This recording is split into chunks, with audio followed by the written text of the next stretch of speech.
ओम नमो भगवते वासुदेवाय। ओम नमो भगवते वासुदेवाय। नारायणं नमस्कृत्यं नारायणं नमस्कृत्यं नरं चैव नरोत्तमं नरं चैव नरोत्तमं देवीं सरस्वतीं व्यासं देवीं सरस्वतीं व्यासं ततो जयमुदीरये। ततो जयमुदीरये। नष्टप्रायेषु अभद्रेषु नष्टप्रायेषु अभद्रेषु नित्यं भागवत सेवया नित्यं भागवत सेवया भगवति उत्तम श्लोके भगवति उत्तम श्लोके भक्तिर्भवति नैष्ठिकी। भक्तिर्भवति नैष्ठिकी। ग्रंथराज श्रीमद् भागवतम की जय हो। जय। तो स्कंद 4 अध्याय 12। सर्व आत्मनि सर्वात्मनि परमात्मा में, परमात्मा में, अच्युते अच्युते अच्युत में, अच्युत में, असर्वे सर्वे किसी सीमा के बिना, किसी सीमा के बिना, तीव्र ओघाम तीव्र ओघाम प्रबल वेग युक्त प्रबल वेग युक्त भक्तिम भक्तिं भक्ति भक्ति उद्वहन उद्वहन करते हुए करते हुए तदर्श तदर्श देखा देखा आत्मनि आत्मनि परम आत्मा में, परमात्मा में, भूतेषु भूतेषु समस्त जीवात्माओं में, समस्त जीवात्माओं में, तम तम उनको उनको एव केवल केवल अवस्थितम अवस्थितं स्थित विराजमान स्थित विराजमान विभुम विभुं सर्वशक्तिमान सर्वशक्तिमान सर्वात्मन्यच्युते सर्वे सर्वात्मन्यच्युते सर्वे तीव्रोगां भक्तिमुद्वहन् तीव्रोगां भक्तिमुद्वहन् तदर्शात्मनि भूतेषु तदर्शात्मनि भूतेषु तमेवावस्थितं विभुम्। तमेवावस्थितं विभुम्। ध्रुव महाराज निर्बाध बालक के साथ हर वस्तु के आगार परमेश्वर की भक्ति करने लगे, निर्बाध बल के साथ। श्री भगवान की भक्ति करते हुए उन्हें ऐसा दिखता मानो प्रत्येक वस्तु उन्हीं यानी श्री भगवान में स्थित है और वे समस्त जीवात्माओं में स्थित है। श्री भगवान अच्युत कहलाते हैं क्योंकि वे कभी भी अपने भक्तों को सुरक्षा प्रदान करने के मूल कर्तव्य से चूकते नहीं हैं। तात्पर्य, ध्रुव महाराज ने न केवल अनेक यज्ञ किए अपितु उन्होंने श्री भगवान की दिव्य भक्ति भी जारी रखी। जैसा कि वैदिक शास्त्रों में आदेश है, सामान्य कर्मी लोग जो अपने सकाम कर्मों का फल भोगना चाहते हैं अपने आप को यज्ञ तथा अनुष्ठानों तक ही सीमित रखते हैं। यद्यपि ध्रुव महाराज ने आदर्श राजा होने के उद्देश्य से अनेक यज्ञ किए तो भी वे निरंतर भक्ति योग में लगे रहे। श्री भगवान शरणागत भक्तों की सदा से रक्षा करते आए हैं। जैसा कि भगवत गीता में कहा गया है, ईश्वरः सर्वभूतानां हृद्देशे अर्जुन तिष्ठति। भक्त श्री भगवान को प्रत्येक जीव के हृदय में स्थित दिखता है। सामान्य व्यक्ति नहीं समझ पाते कि श्री भगवान प्रत्येक हृदय में किस प्रकार स्थित रह सकते हैं, किंतु भक्त उन्हें वास्तव में स्थित देख सकता है। भक्त न केवल उनका बाह्य दर्शन कर सकता है अपितु अपनी आध्यात्मिक दृष्टि से यह भी देख सकता है कि भगवान पर ही सब कुछ टिका है। जैसा कि श्रीमद् भगवत गीता में कहा गया है, मत्स्थानि सर्वभूतानि। यही महाभागवत की दृष्टि है। वह भी सबकी भांति सब कुछ देखता है, किंतु केवल वृक्ष, पर्वत, नगर या आकाश को ना देखकर वह इन वस्तुओं में अपने पूज्य परमेश्वर को देखता है, क्योंकि सभी वस्तुएं उन्हीं पर टिकी है। यह महाभागवत की दृष्टि है। संक्षेप में कह सकते हैं कि महाभागवत अत्यंत महान शुद्ध भक्त है जो श्री भगवान को सर्वत्र तथा सबके हृदयों में स्थित देखता है। ऐसा उन भक्तों के लिए संभव है जिन्होंने श्री भगवान के प्रति उच्च भक्ति भाव उत्पन्न कर रखा है। जैसे कि ब्रह्म संहिता में कहा गया है, प्रेमांजन छुरित भक्ति विलोचनेन। जिन्होंने भगवत प्रेम रूपी अंजन को नेत्रों में लगा रखा है वे ही परमेश्वर का सर्वत्र साक्षात्कार कर पाते हैं। कल्पना या तथाकथित ध्यान से ऐसा संभव नहीं है। तो अपने एक लेक्चर में श्री प्रभुपाद जी बहुत सुंदर उदाहरण देते हैं कि जैसे मान लीजिए गाड़ी ख़राब हो जाती है, तो गाड़ी का बोनट खोलेंगे और हम देखेंगे, तो हम भी देखेंगे और मैकेनिक भी देखेगा, लेकिन हमें देखने से समझ नहीं आएगा कि क्या गड़बड़ है, और जो मैकेनिक है उसको देखते ही समझ में आ जाएगा कि कहाँ गड़बड़ है। तो ये कैसे संभव होता है? ये ट्रेनिंग से, अभ्यास से, शिक्षा और अभ्यास से ये चीज़ संभव होती है। ऐसे ही भक्ति की शिक्षा से और अभ्यास से धीरे धीरे जीव हर जगह भगवान को देखने में संभव हो सकता है। अगर सही से हम लोग भक्ति का ज्ञान लें, जैसे भक्ति में, गीता में कैसे भगवान बताते हैं कि हर जीव के हृदय में दो आत्माएं स्थित हैं, एक वो जीव जो खुद है और एक परमात्मा स्वयं जो साक्षी रूप में विराजमान है। तो जब ये बार बार हम शिक्षा लेंगे और बार बार ये देखेंगे कि हाँ, ये जो जीव कर रहा है ये अंदर बैठा परमात्मा देख भी रहा है, तो यहाँ पर भी परमात्मा स्थित है। तो शिक्षा भी होगी और जब अभ्यास भी होगा तो हम वास्तव में ऐसा महसूस कर पाएंगे कि हाँ, सामने ये भगवान ही बैठे हैं। तो ध्रुव महाराज जो थे वो अभ्यास करते करते, उनका अभ्यास, हालांकि उन्हें तो शुरू में ही भगवान के दर्शन हो चुके थे, लेकिन फिर भी आगे का जीवन जीते हुए उन्होंने ये अभ्यास जारी रखा और उन्हें ये साक्षात अनुभूति होती थी कि हर जीव के अंदर भगवान ही बैठे हैं। तो ये अनुभूति हो सकना ये बहुत दिव्य स्थिति है, क्योंकि ऐसी स्थिति में व्यक्ति कभी दुखी नहीं होगा। वो हमेशा देख पाया कि अरे जो कर रहे हैं भगवान ही कर रहे हैं, क्योंकि वो तो देख पा रहे हैं ना कि भगवान है। तो इसलिए ये स्थिति का हमें अभ्यास करते रहना चाहिए कि ईश्वर हर एक वस्तु में है। जो निर्जीव है उनमें भी कण कण में ईश्वर व्याप्त है, क्योंकि वो क्या है? वो ईश्वर की माया शक्ति है। तो भगवान अपनी अनंत शक्तियों से हर जगह व्याप्त है। जो सूर्य चमक रहे हैं वो भी भगवान की आंखों की शक्ति है, जो चंद्रमा चमकते हैं वो भी भगवान की शक्ति है, जो गुरुत्वाकर्षण है, जो ग्रह अपनी कक्षा में घूम रहे हैं वो भी भगवान की शक्ति है, जो शरीर में जठराग्नि है जिससे पाचन क्रिया होती है वो भी भगवान है, जो श्वास चल रही है, प्राण अपान, तो वो भी भगवान की शक्ति है। जो वाणी, शब्द के पौरुषपनिषु, जो भी शब्द हो रहा है, चाहे वो ये ची किसी कीड़े की हो रही है, चाहे गाड़ी की हो रही है, चाहे कोई बोल रहा है, ध्वनि जो है वो भगवान की शक्ति है। तो इस तरह से जब हम बार बार चिंतन करेंगे कि चाहे निर्जीव है चाहे सजीव है, हर चीज़ में भगवान की ही शक्ति है, तो अंततः भगवान का ही नियंत्रण है, भगवान स्वयं ही उपस्थित है। तो भगवान वास्तव में स्वयं उपस्थित हो जाते हैं।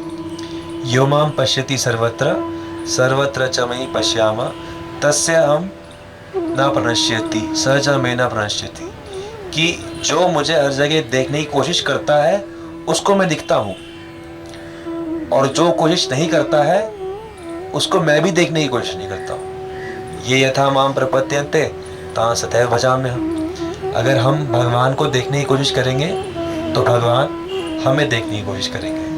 अगर हम केवल यज्ञ अनुष्ठान, बड़े बड़े आयोजन करके ये सोचेंगे कि चलो बस अच्छा खाना पीना चलता रहे, तो भगवान भी यही कहेंगे ठीक है, बड़े बड़े यज्ञ हो गए, खाते पीते रहो जब तक कर्म है। तो इसीलिए हमें यह अभ्यास करना है कि भगवान को देखने की कोशिश करते रहना, भगवान को ढूंढते रहना, तो भगवान भी हमें ढूंढेंगे और हमारे आसपास रहेंगे।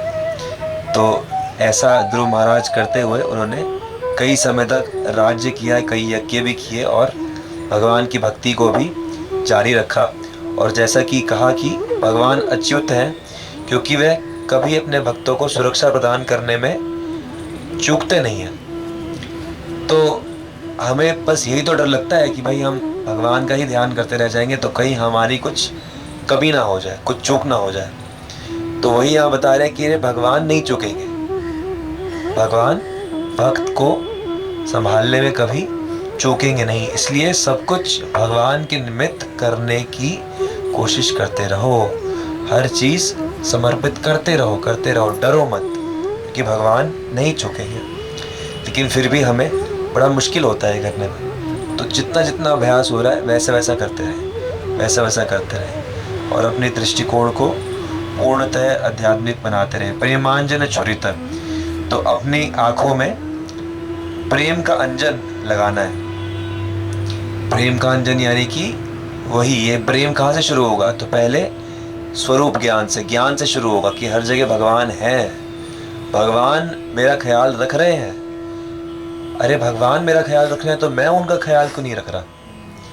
जैसे क्या गुरु महाराज क्या कहते हैं, जो जिसकी सेवा करता है वो उसका प्रेम प्राप्त करता है। तो जब हम लोग ये थोड़ा सा भी आभास करेंगे कि अरे भगवान कितनी सेवा कर रहे हैं, सब कुछ जो हमें चाहिए वो भगवान ही तो प्रदान कर रहे हैं। सूर्य की रोशनी से लेके, हवा से लेके, खाने पीने की वस्तुओं तक लेके, अब अन्न कौन बनाता है? कोई मनुष्य तो बना नहीं सकता, भगवान ही बनाकर प्रदान करते हैं। तो जो भी हमारी स्मृति है, जो भी स्मरण शक्ति है, वो कौन दे रहा है? भगवान ही तो दे रहा है। तो जब हम इस बात पर मनन करते हैं कि अरे भगवान इतना प्रेम करते हैं, तो वो जो भगवान का प्रेम समझ में आएगा, दिखेगा, तो हमारे अंदर से हमें कर्तव्य बोध से ही शुरू से थोड़ा सा कुछ होगा कम से कम कि चलो भाई हमें तो कुछ करना चाहिए। फिर करते करते जैसे जैसे प्रेम बढ़ेगा तो वैसे वैसे भगवान साक्षात सामने प्रकट होने लग जाएंगे।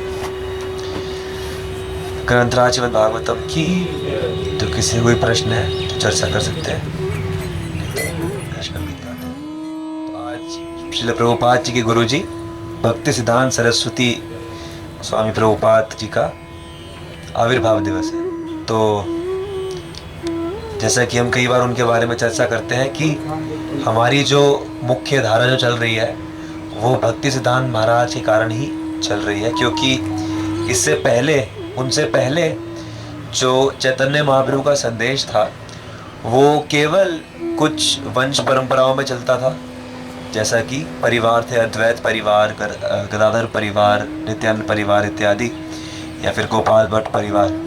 और इसके अलावा कुछ बाबा जी भक्तों में चलता था जो कि सब कुछ छोड़ के केवल भजन ही करते थे। तो सामान्य जनों में प्रचार का इतना ज़्यादा कुछ जोर और शोर से प्रचार का वेग नहीं था। तो इनके जो पिताजी थे भक्ति विनोद ठाकुर, तो भक्ति विनोद ठाकुर जो थे वो कमला मंजरी के अवतार हैं। और वो कमला मंजरी जो है तो वो उनको हम 7वें गोस्वामी के रूप से जानते हैं। जैसे 6 गोस्वामी है ब्रज के, रूप, सनातन इत्यादि, तो 7वें गोस्वामी आचार्य इनको कहते हैं, भक्ति विनोद ठाकुर को, क्योंकि इन्होंने इतने ग्रंथ लिखे, इतने ग्रंथों का संकलन किया।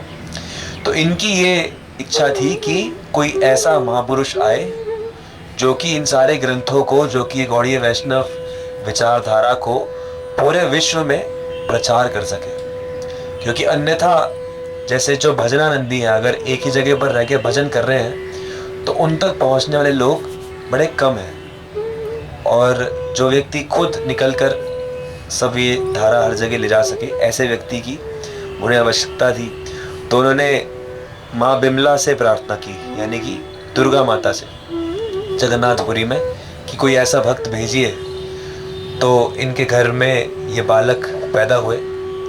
इनके का 8 बालक इससे पहले थे, 9वें पैदा हुए तो प्रार्थना कर ही रहे थे कि ऐसा बालक हो। तो अभी ये छोटे से ही थे तो जगन्नाथ जी की रथ यात्रा आई और उनके दरवाजे पर रुक गई और 3 दिन तक चली ही नहीं आगे।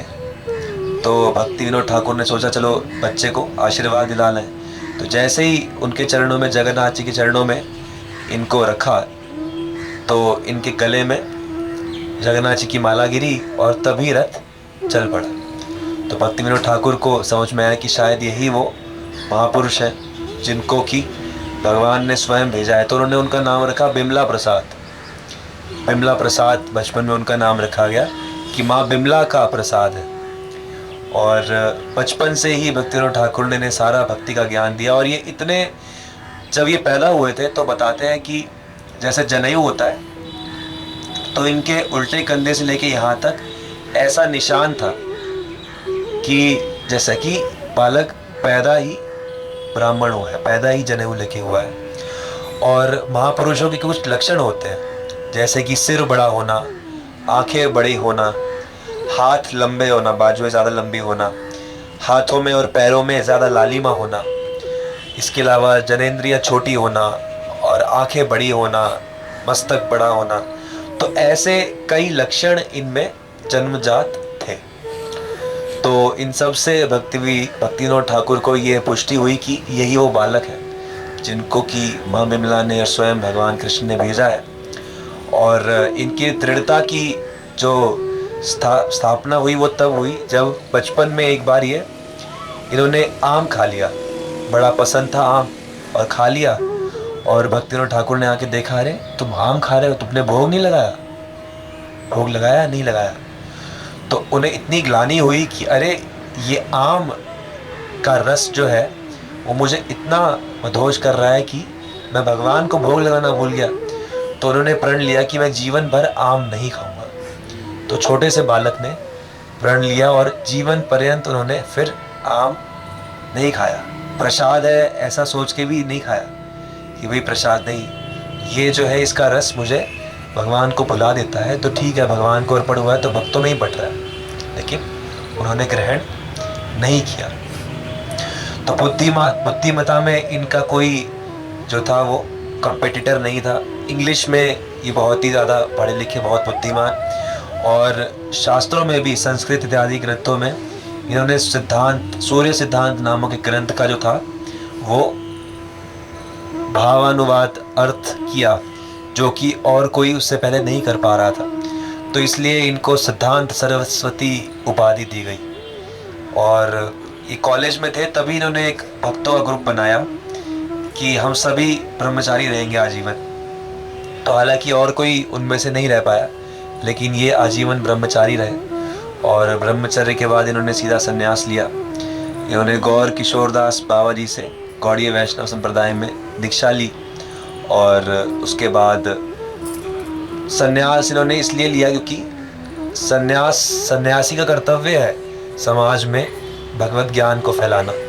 तो उस कर्तव्य को निभाने के लिए इन्होंने वैसा वेश लिया। और उससे पहले इन्होंने 12 साल तक एक ही जगह पर रहकर भगवान नाम का जप किया, यानी कि कुछ करोड़ नाम, शायद 10 करोड़ नाम जप का इन्होंने व्रत लिया कि इतने भगवान के नाम जप मैं करूँगा, उसके बाद प्रचार शुरू करूँगा। तो मायापुर में रुद्रद्वीप में वो मठ भी है जहाँ पर इन्होंने ऐसा किया, वो विग्रह भी है जिनके सामने ऐसा किया। तो वो करने के बाद फिर उन्होंने प्रचार शुरू किया और पूरे भारत में इन्होंने 64 गौड़ीय मठों की स्थापना की। और श्रील प्रभुपाद जी को इन्होंने प्रेरणा दी। प्रभुपाद जी जब इनसे पहली बार मिलने जा रहे थे तो प्रभुपाद जी का एक दोस्त उनको ज़बरदस्ती लेकर जा रहा था कि चलो चलो चलो। प्रभुपाद जी ने कहा कि अरे मैं तो बचपन से साधुओं से मिलता आया हूँ, क्या क्यों ले जा रहे हो मुझे, मैं सब साधुओं को जानता हूँ। जैसे हमें हो जाता है ना कि भाई देखते ही हैं, वही सब भक्तों को जानते हैं, वैसे भक्ति करते हैं, पीछे कुछ उल्टी सीधी बातें भी करते हैं, खाते पीते भी हैं, सब जान, ऐसा भावना होती है। प्रभुपाद जी उस समय ऐसी स्थिति में थे। तो उनके मित्र ने कहा कि नहीं चलो नहीं चलो। तो भक्ति विनोद आसन नाम की जगह है कलकत्ता में, जहाँ पर ऊपर बैठकर भक्ति सिद्धांत महाराज प्रवचन करते थे। और प्रभुपाद जी उनसे मिले तो पहले ही प्रवचन में प्रभुपाद जी जो थे वो इनके जो थे वो शरणागत हो गए एक तरह से हृदय में। और तभी भक्ति सिद्धांत महाराज ने कहा कि तुम पढ़े लिखे हो, बुद्धिमान हो, तो अंग्रेजी भाषा में प्रचार करो। तो वो भेंट थी और तब से प्रभुपाद जी ने ये निश्चय किया कि मैं इनके ही द्वारा भक्ति सीखना चाहता हूँ और आगे। तो प्रभुपाद जी और कई बार इनसे मिले और पत्रों के द्वारा संपर्क में रहे और बार बार भक्ति सिद्धांत महाराज ने यही प्रोत्साहन दिया कि आप अंग्रेज़ी भाषा में प्रचार करो, विदेशों में प्रचार करो। और इसी जो आज्ञा को हृदय में धारण करके प्रभुपाद जी ने इस्कॉन संस्था बनाई और पूरा विश्व में ये प्रचार फैला। तो भक्ति सिद्धांत महाराज की तो और भी इनके जीवन में कई सारी चीज़ें, इन्हें सिंह गुरु नाम की उपाधि दी जाती है। सिंह गुरु यानी कि शेर के जैसे ये बिल्कुल बहुत कड़े, बहुत ही शक्तिशाली इनका जो था वो नियंत्रण था।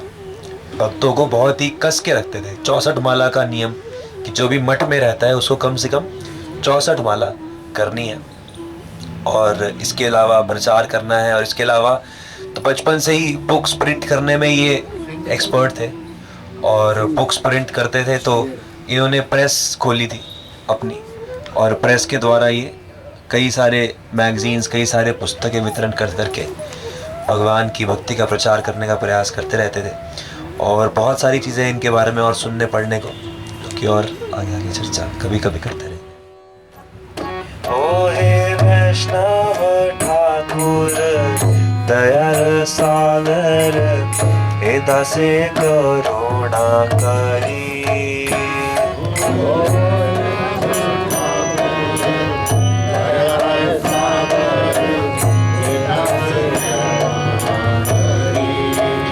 ओ हे वैष्णव ठाकुर दयाल सागर, हे दासे करुणा करी।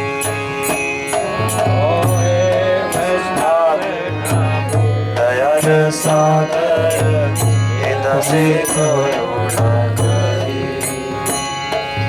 दिया पद छाया सदा है हमारे, तुम्हारा चरण धरी। दिया पद छाया सदा है हमारा, तुम्हारा चरण धरी।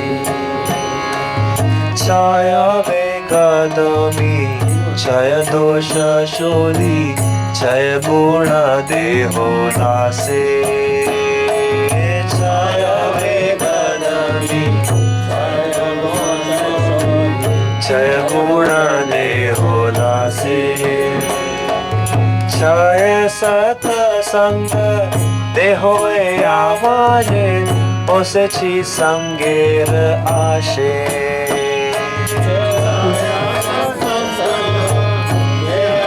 हमारे ओसे छी संगेर आशे। ओ हे वैष्णव ठाकुर दयाल सागर, हे दासे करुणा करी। ओ हे वैष्णव ठाकुर दयाल सागर, हे दासे करुणा करी। एकाकी अमर नहीं पाए लल, हरि नाम संकीर्तन। एकाकी अमर नहीं पाए लल, हरि नाम संकीर्तन। तुम्हें कृपा करी श्रद्धा बिंदु दिया, देह कृष्ण नाम धन।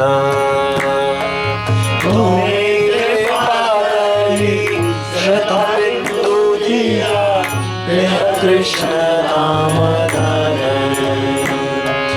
तुम्हें कृपा करी श्रद्धा बिंदु दिया, देह कृष्ण नाम धन। तुम्हें कृपा करी श्रद्धा बिंदु दिया, देह कृष्ण नाम धन। ओ हे वैष्णव ठाकुर दयाल सागर, हे दासे करुणा करी। ओ हे वैष्णव ठाकुर दयाल सागर, हे दासे करुणा करी। कृष्ण से तोमार कृष्ण दीते पार, तोमार शक्ति आछे। कृष्ण से तोमार कृष्ण दीते पार, तोमार शक्ति आछे। कृष्ण से तोमार कृष्ण दीते पार, तोमार शक्ति आछे। कृष्ण से तोमार कृष्ण दीते पार, तोमार शक्ति आछे। आमी तो कंगाल कृष्ण कृष्ण बोली, धाई तव पाछे पाछे आमी तो गंगार कृष्ण कृष्ण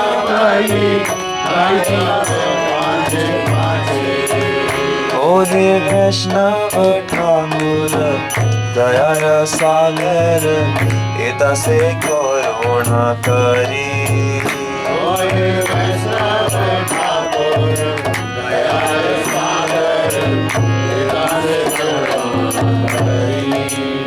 ओहे वैष्णव ठाकुर दया सागर एदा से करुणा करी